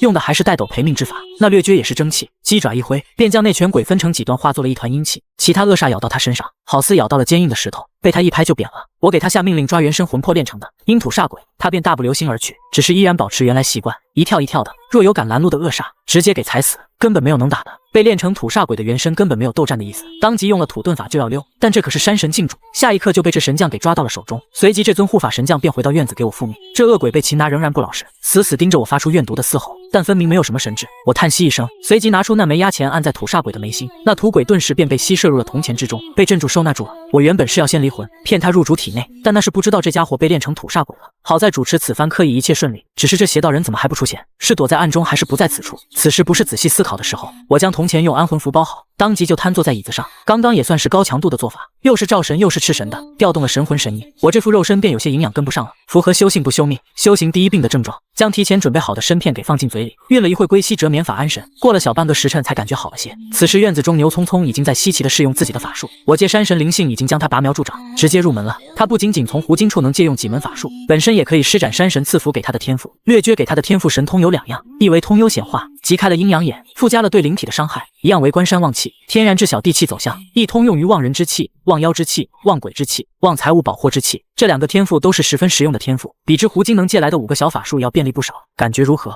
我见他玩得开心，开口问道。如今眼中多了这些看不见的东西，可会影响你？是有些影响，但也还好。牛匆匆兴奋的道。我这回算是修成了吧？我点点头道，是修成了。你回去多试试，可以主动降低灵觉，要不然对你肉身精气损耗还是很大的。同样你看见了这些东西，如果被他们发现你能看见能听见，也是麻烦很多。萨满教的法器很多，你靠着自己的感觉就可以尝试自己制作，借来胡金的法力或者山神法力来祭炼，就会拥有妙用。我将常见的法器说来，基本是结合了乌挪出马，都十分适合的法器。比如你回去就可以自己雕刻一个山神木雕面具，一个狐仙木雕面具，涂上颜色便可以替代附身，它们附在面具上一样具备威能，同时你的思想也相对自由一些。神骨可以威慑灵体，野兽也可以备一个。这时胡金神魂从神谱之中出来，回归了肉身，一个青面獠牙，脸似野兽，手持大刀的昌鬼就跟着他身后，凶狠自肆盯着一众人等。师尊，我借助此山煞气，已经练成了本命昌将了。我分辨出胡金所练昌将的种类，赞许道：不错，你这游山昌威能尚可，擅长搜山秘技，驱赶野兽，寻找药精，布置迷障，也能聚人魂魄。如今此山山神已经被我们收服，此山煞气便可随心为我们所用，祭昌、放昌、收昌都有了一个基本的地盘。你道行不高，约莫能练一队12支昌兵在身边，但这山神可以帮忙统帅50-60支，只是不知道此山煞气能不能祭炼到这么多昌兵。你接下来就祭炼用昌兵罐，用以受那煞气，放在神坛前供奉，每月初1、15往罐子里滴一滴血来供养就行。我跟着胡金讲解了炼昌诸要，收煞炼昌是一种还能抓捕战场的败将死兵来练，这种更类似于是阴兵，不过胡金也没这个本事，能收服败将死兵，他们练了昌，就是我练了昌，省去自身好多功夫。我闲着也是闲着，讲完炼昌，便又和牛匆匆仔细讲了戒律，不可滥杀第一戒，包括这些孤魂野鬼本身就已经很可怜了，你再欺负他们，拿他们实验法术，就有点以强欺弱了。不可滥祭，第2戒万万不可胡乱收受穷苦人家的供奉祭祀，只能赚富人钱，其实和第1戒原理是一样的，不可斗法逞凶。第3戒，拥有法术之后便喜欢卖弄，同时情绪无限放大，容易看不顺眼这个，看不顺眼那个，然后误上心头，一开始用法术捉弄，接着就是杀人害命了，这是所谓的魔障。正所谓练法越深，魔障越大，不能自持，堕落邪师。我也是语重心长，对着牛匆匆道：你若犯下这3戒，不必我来收回你的法术，你自己就很容易死于非命。如此受你3戒，若有违背，此护法神将便会吃你10下，你要谨记在心。同样的话，也是对着胡金等小狐狸说的，万万不可为恶。你们本就修行艰难，修功积德，才能早日成就正果。前面我都是以提升他们力量为上，没有这么教导。如今解决了元神魂魄之事，便轻松了许多。来给他们补了课去。讲罢这些，便闭目归西折眠了，恢复刚刚损耗的神意。第2日清晨天亮，我便打着哈欠回了徐府，却是没有在夜间出行。我一夜未归，徐府上下可是已经急坏了。我跟着牛匆匆出去一夜未归，说是去了牛府，可打发人去问，昨天人家2个根本就没回去过。牛府还以为牛匆匆在许家过了夜呢。回到府上，许父许母本想斥责我夜不归宿，可见我一脸疲倦，便也不忍心了，只好等着我自己说。我回到家中，先将封印元神魂魄的压钱压在了佛堂菩萨脚下，随即便去洗漱。洗漱了之后，喝了肉粥羊汤，含了参片，这才躺在床上归西折眠。一觉睡到午时，小红来唤公子吃饭了。自从上次他对我指点，破了劫难，就已经对我有些崇拜了，认为我无所不能，能知未来之事。我从归西状态起来，我昨晚没有回府，没有发生什么吧？夫人和老爷半宿没睡，派了人去牛府找您了。我点点头，有些头大。我知道了。在自家房间内又喝了粥羊汤，我身子暖和了许多。见外面出了太阳，便起身去晒晒背，驱寒。趴在椅子上半日，眯着眼睛，3片寒参寒梅味道一片又一片。门外却传来敲门声，咚咚咚，门房开小门，却是一个小道士，一副别人欠他钱的厌世的模样，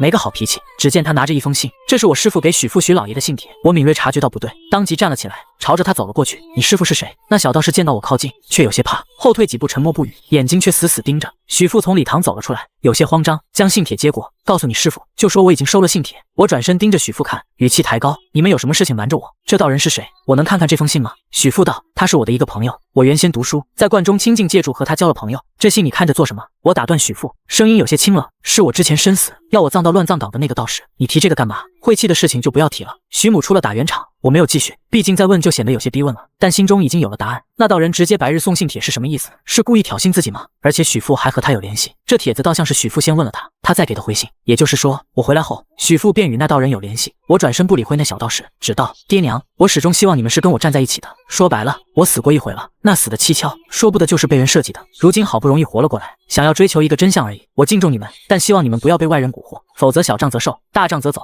你们要是把我当成妖孽，我走离开就是；若是只是疑问，大可直接问我，我又怎么会对你们隐瞒呢？许父一时尴尬，拿着信的手有些不上不下。这时那小道士却道，你这个妖魔，还想哄骗人家，你占据了别人的肉身，还想糊弄遮掩过去。我看看他，又看看许父许母，他们两个都不敢看我，一时默然。我不跟他们两个对峙，只呵斥那小道士，你师父在哪？有本事叫他与我当面质问。这2日拍着鬼煞来害人，真是背后阴险，如今害人不成，还离间挑唆，真是好毒的心思。我也不跟你吵，你去跟你师父说，那雕刻煞阴土煞已经被我收了，他有本事就亲自来寻我，他不亲自来找我，我也会亲自去找他，好好算一算账。那小道士听着就要忍不住叫骂，被我眼神射住，话只到了喉咙，你滚！我一挥袖，借着刚养的一丝威势，加上昨天刚收服山神的余威，直接将那小道士吓得一屁股坐在地上，连滚带爬的跑了。看着小道士狼狈的背影，我回头看向父母，眼神平静。爹娘，信里写了什么？许父叹了口气，终于拆开了信封，